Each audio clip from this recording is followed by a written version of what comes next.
আসসালামু আলাইকুম প্রিয় দর্শক, আমি এখন যেখানে আছি এটি হচ্ছে ভারতের 5টি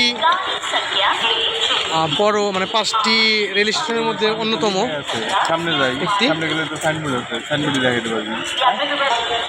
তো আমরা আছি এখন নয়াদিল্লি, নিউ দিল্লি যেটা বলে সেই রেল স্টেশনে। দেখানোর চেষ্টা করি। এখানে অনেকেই আসেন, অনেকেই অনেক স্বপ্ন নিয়ে আসেন এই স্টেশনে। যারা কলকাতা থেকে এখানে আসেন বা বিভিন্ন জায়গা থেকে আসেন, বিশেষ করে আমাদের যারা বাঙালি, বাংলাদেশ থেকে যারা আসেন তাদের এই জায়গাটা অনেক পরিচিত। এখানে অনেকেই আসেন অ্যাম্বাসি ফেস করার জন্য, সেক্ষেত্রে এখানে এসে তাকে নামতে হয়। এটা সর্ববৃহৎ ভারতের 5টি রেল স্টেশনের মধ্যে একটি। এখানে প্ল্যাটফর্মের সংখ্যা রয়েছে 16টি। আপনারা আমাদের পিছনে দেখতে পাচ্ছেন এই বিশাল বড় এরিয়া জুড়ে যতটা দেখা যাচ্ছে পুরোটাই রেল স্টেশন।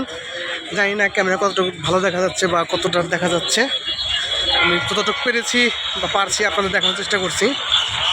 আমরা এখানে একটা প্রয়োজন এসেছিলাম, কাজে আসছিলাম, তো কাজ শেষ, এখন আমরা চলে যাচ্ছি। এই জায়গাটা যারা আসেন আমাদের বাংলাদেশ থেকে তারা অবশ্যই একটু ফলো আপ রাখবেন। এখান থেকে নামলে অনেকে যারা প্রথম আসেন অনেকেই চিনেন না, জানেন না, অনেক হেনস্থা হতে হয়। স্টেশন থেকে বের হলেই সামনেই প্রধান সড়ক।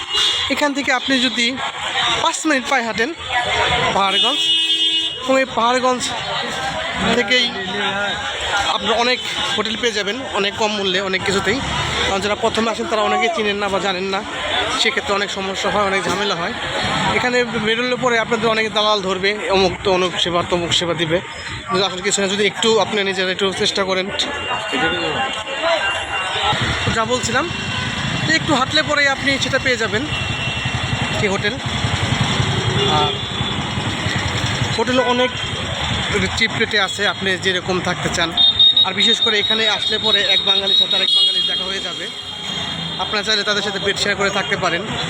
এমন হোটেল আছে আপনার প্রতিদিন 300 থেকে 400 টাকা খরচ করবে বেড খরচ, আর খাওয়ার খরচ তো অনেক সীমিত। আর অবশ্যই আপনি এখানে যারা খাওয়া দাওয়া করবেন, খাওয়া দাওয়া করার আগে অবশ্যই একটু দামটা যাচাই করে নেবেন, দামটা জিজ্ঞাসা করে নেবেন যে কোনটা কত দাম। অনেকেই প্রথম এসে দাম জিজ্ঞেস না করে খেতে থাকেন, তাদের একটু সমস্যায় পড়তে হয় পরবর্তীতে দাম নিয়ে। এই জন্য আমার উচিত, তো আমার হিসেবে যেটা বলছিলাম, আপনারা একটু খাবার আগে প্রত্যেকটা হোটেলে একটু দাম করে নেবেন, কারণ এটা আপনাদের জন্যই ভালো। আর অনেকেই যারা এম্বাসি ফেস করতে আসেন, সেক্ষেত্রে দেখা যায় যে আসার সময় বিমানে আসেন, কিন্তু যাওয়ার সময় অনেকে বিমানে যান না, সেক্ষেত্রে তারা এখান থেকে অতি হাতে নিয়ে করতে, এখান থেকে যে স্টেশন দেখালাম এখান থেকে আপনারা ট্রেনে করে কলকাতা যাবেন। কলকাতা থেকে তারপর চেনাই সবার কলকাতা থেকে কীভাবে যেতে হয়। তো এখানে আজকে প্রচুর গরম, একটু দেখার চেষ্টা করি। প্রচুর আমার মুখ দেখে আপনি বুঝতে পারছেন কতটা গরম লাগছে। তাপমাত্রা প্রায় 38-এর কাছাকাছি আজকে। বিগত কয়েকদিন প্রচুর বৃষ্টি ছিল, বৃষ্টির পর আজকে একটু রোদ দেখা গেছে, হয়তো বাড়ির জন্য হতে পারে এতটা গরম। দেখতেই পাচ্ছেন এখানে তো অনেকেই আমাদের যারা এখান থেকে এম্বাসি ফেস করতে আসেন অনেকে ঘুমে আছে।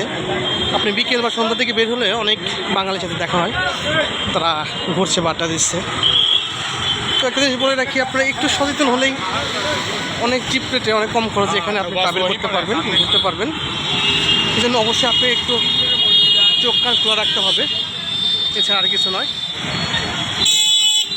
আপনার জিনিস দেখাই, এই যে নিউ দিল্লি যে এটা দেখতে পাচ্ছেন, আমি জানি না দেখা যাচ্ছে কিনা, এই গেট দিয়ে বেরোলে সে সোজা যে রাস্তাটা গেছে দেখতে পাচ্ছেন, এই গেট দিয়ে পিছনে নিউ দিল্লি যে এন্ট্রি গেট, এখান থেকে সোজা এই গেটের সামনে দিকে যদি সোজা যান, যে রাস্তাটা গেছে ডানে বামে অনেক হোটেল আছে। আপনার ওখান থেকে রেল স্টেশন থেকে বেরোয় হাতের বাম দিকে একটু হাঁটলেই দেখবেন নিউ দিল্লি এন্ট্রি গেটের ঠিক অপোজিট রাস্তাটা ক্রস করেই সোজা এক রাস্তা চলে গেছে। এই রাস্তা ধরে 5 মিনিট হাঁটলে পরেই আপনার পাহাড়গঞ্জ, যে পাহাড়গঞ্জ আপনারা অনেকে বলেন, সেই পাহাড়গঞ্জ। এখানে আপনি দেখতে পাচ্ছেন আমি যে রাস্তাতে হাঁটছি, এই যে দেখছেন পুরোটাই কিন্তু এখানে আপনার হোটেল। আমার আশেপাশে এখন আপনি যাই দেখবেন পুরোটাই হোটেল দেখবেন। এখানে হয়তো আপনার সাথে গল্প করতে করতে দুজন বাঙালির সাথে দেখা হলে হতেও পারে।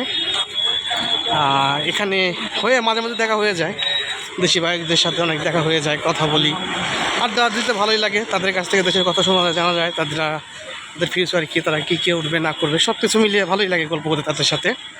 চলুন দেখি কাউকে পাই কিনা।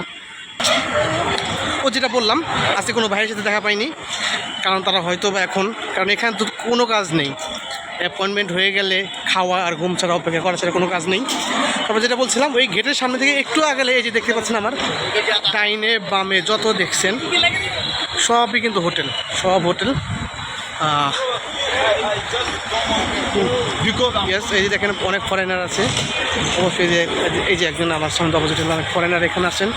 আর রাস্তার ডানি বামে সব শপিং মল, সব মার্কেট, আপনারা হরেক পদের জিনিস এখান থেকে কিনতে পারবেন, দামটা অনেক কম। আর একটা কথা বলে রাখি, এখানে যারা আসবেন এখানে দামাদামি খুব কম হয়, তারা একদম বলে দেয়, তারা দামাদামি খুব পছন্দ করে না, হয়তো কিছু একটা কম। 50 বললে 5 টাকা কম আপনি দিতে পারে, এমন না যে 50 বললে 20 টাকা সেল করে দিবে, 50 মানে 50ই। তো আজকের মতো সবাই ভালো থাকবেন, পরবর্তী আবার ভিডিও নিয়ে নতুন ভিডিওতে দেখা হবে। ভালো থাকবেন, সুস্থ থাকবেন, আমাদের দোয়া করবেন। আল্লাহ হাফিজ।